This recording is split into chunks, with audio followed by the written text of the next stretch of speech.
இறை இயேசுவில் பிரியமான சகோதர சகோதரிகளே, நாம் எப்போதுமே கண்டவற்றையும் கேட்டவற்றையும் பிறரோடு பகிர்ந்து கொள்ளாமல் இருந்ததில்லை.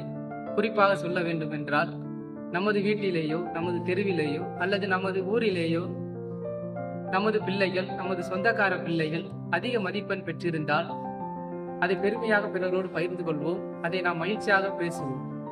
அத்தகைய செய்தியைத்தான் திருவருகை காலத்தின் 3ஆம் ஞாயிறின் நற்செய்தியானது நமக்கு வலியுறுத்துகின்றது.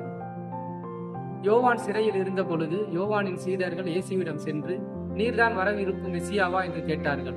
அதற்கு இயேசு, நீங்கள் கண்டவற்றையும் கேட்டவற்றையும் யோவானிடம் சென்று அறிவியுங்கள் என்றார்.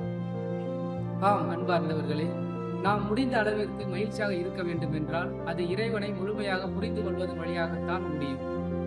இறைவனை புரிந்து கொள்வது மட்டும் போதுமானது கிடையாது. இறைவனிடம் நாம் கண்டதையும் கேட்டதையும் பிறரிடம் அறிவிக்கும் பொழுதுதான் நாம் நிறைவான மகிழ்ச்சியை பெற்றுக்கொள்ள முடியும்.